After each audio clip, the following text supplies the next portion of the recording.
Hello, great minds. Hope you're doing great today. How is your mental, emotional, psychological health? How is your spiritual health? And of course, how is your physical health? Because all these are important. We need to wake up each day thanking God for being mentally, spiritually, psychologically, emotionally, physically, and spiritually okay. Yes. So I've tagged this series and I would like you to stay with me throughout the series. It's titled The Advantage in Disadvantage. The advantage in disadvantage. You know how we want to cry over something that we cannot change. We know how we just want to give up because there is nothing we can do about a particular thing. And so most times when we see ourselves in that situation where it looks like people are pointing out something that is not good to our hearing, that doesn't look popular or is not fantastic, we tend to tilt towards there and then shrink in. I am here to tell you that there is advantage even in that very disadvantage. It could be something that the world or the people have turned disadvantage in one area or the other. It could be in a situation and it could be in something that has to do with you directly. So do not give up. Stay with us and let's see.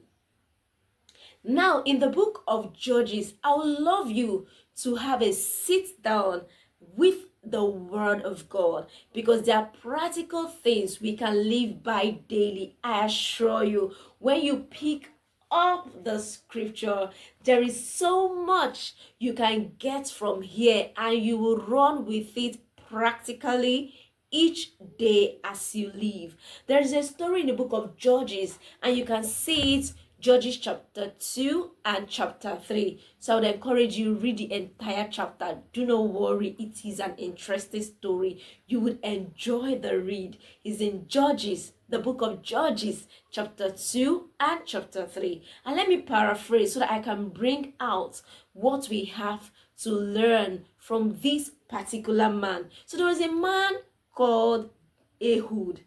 Ahood, I know Ehud is not a popular name in the Bible, but go and study about Ehud. And during this era, you know how the Israelites, they will sin against God one time and God will hand them over to their enemies and then they will cry out for mercy and God will show up and save them over and over again. They do the same thing.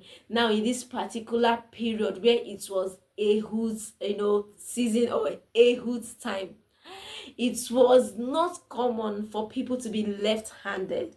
And while people are left-handed, they will be retrained to start using their right hands. And so when a child is given birth to and the person is discovered to be left-handed, they begin to retrain that child to be right-handed. And even soldiers are trained to fight and hold their sword with their right hand. And so automatically, this meant that Ehud was retrained to use his right hand, but then he was left-handed. And this is the advantage of it. When God have, opened up that space, when God opened up that atmosphere to save again the children of Israel out of the hands of their enemy, guess what? He used Ehud, and guess how? Through the left hand that everyone would have looked at as disadvantage. That left hand was actually a disadvantage, but this is the advantage in it. So Ehud could fight with his left hand. Now, because it isn't common for people to be left alone using their left hand, so swords are kept in the left hand place of the jacket or the clothes. These days we call it jacket, but whatever they're wearing, the sword is kept in the left because they have to pull it out with the right to fight war. So there's this wicked king that had been oppressing the children of Israel, and Ehud had planned to go take down that king. And so when he came, to the palace, read that story. When he came to see the king, the other king, they tried to, they looked at him and everything. But usually, because people were right-handed and fought with their right hand, they expect that when a person is approaching the entrance of the king's place or wherever they have secured, they expect that to look at the left hand side for any weapon. However, because Ehud was skilled with his left hand, his sword was in his right side. And so the people overlooked. And that was how he was able to gain entrance into the king's court with a sword in his right side. And when he approached the king, and spoke to the king and everything, before the king would know, of course, read the story so that you get it full, read the passage so that you get the full story. I'm paraphrasing, And when he approached the king, like he wanted to tell the king something secret where he doesn't want others to be, and then the king asked others to give them chance, guess what? He quickly drew his sword from his left hand, unexpected by the king. So the king, of course, could fight the king, but the king was also fat, He was so fat, he would not be able to move that fast. And so, not expecting that a sword would be kept in the right hand side of the cloth, Ehud pulled it out and pierced it through the king, and he was able to take down that king that has been oppressing them for long. And so he escaped after doing this. Of course, when he asked for privacy and the king granted it, they locked the door behind. And so he went out through the back door. And by the time he went out through the back door, he went to call other skilled men in, and they took down the enemies. They took everyone down. It's such an interesting story, and I'm telling you, it's even more interesting than how I've related it. So you want to read the book of Judges chapter 2 and Judges chapter 3. You would see that story fantastic. Now, Ehud, number one, was from the least tribe of Jacob. It means that he was from Benjamin. You know how we have Reuben, Simeon, Levi, Jordan, Dan, Naphtali, Gad, Asher, Issachar, Zebulun, Joseph, Benjamin. He was from the least tribe. You know how we would have seen, oh, this is from the least tribe. They would have looked down on him and not expected anything from him. Where are you from? Are you the last in the family? Are you the last in class? You know how they say, oh, the first class people will do better than the last class people. But I'm here to tell you, there is an advantage in what man has termed disadvantage.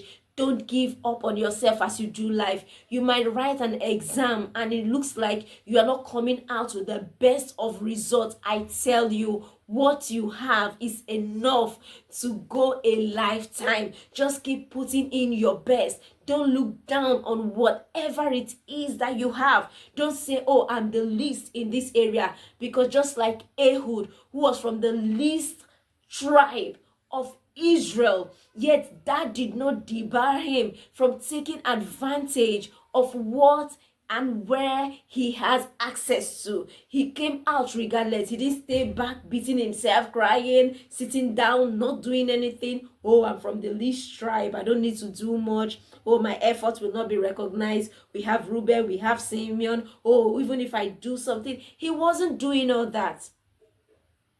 So don't play any pity party with yourself. Don't look at yourself and say, oh, I don't have much. I am the least. I am from the least tribe in my country. I am from the least tribe in my class. I am from the least tribe among my friends. I am the one always behind. Never, ever think that what man has termed a disadvantage is a disadvantage to you. In fact, it could be your best advantage so far. You know how somebody wants to engage in fight and the big and muscular person will think, oh, I am of the advantage. And then that slim person will go ahead to bring down that big person.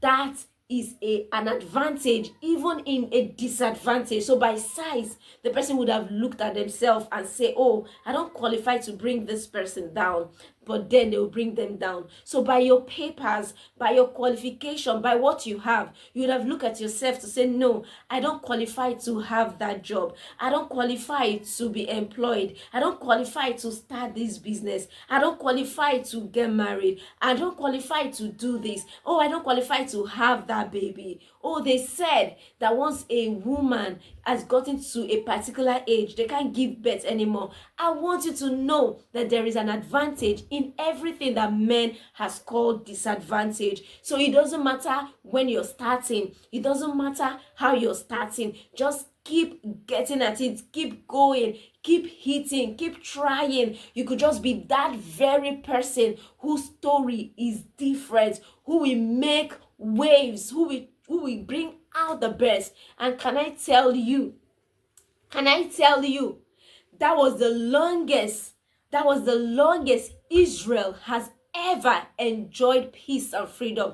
They enjoyed that peace and freedom for 80 good years. 80 good years from someone who was coming from the least tribe, the tribe of Benjamin, from someone who had a disadvantage with the left hand, from someone.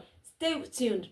We are going to continue this. So for now, we are going to wrap up by saying, let whatever you have, whether you are the last born of the home, whether you are the last among your friends to get married, whether you are the last to graduate, to get an admission into school, to graduate, whether you are the last to be ordained, it doesn't matter in your rank of friends or rank of position. It doesn't matter what it is, what position you are coming from, you are getting there. And it is not just about you, it's about the many people that is attached to you. Your life is purpose. You are a walking purpose. Do not allow yourself to think, oh, there is somewhere I'm supposed to be. I'm supposed to be fulfilling purpose at this time, in this place, coming from the... No, you are a walking, breathing, walking purpose. Just look at what you have and keep getting at it and keep trying and keep putting in your best. And I assure you, with that your best, God will amplify it,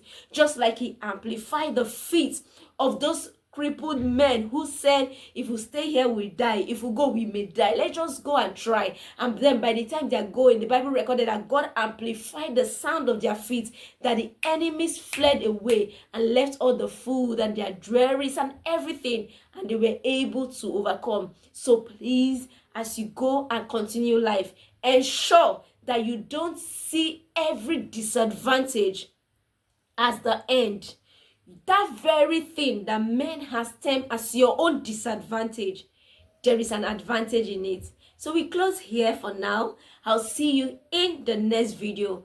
And as we wait to watch the next video, keep at it. This can just be for you to get up and try again, to keep going on. Maybe somebody has said something bad to you. Maybe somebody has abused you about your position, about what you have done, about what they are calling least, about what you graduated with, about your time of ordination, about your time of getting a job, the kind of job you are getting compared to others, the kind of place you are accessing. I want you to see this as a means of encouragement and a charge, as a message coming from God to tell you, keep moving. I'm going to use that very thing to perform the very best.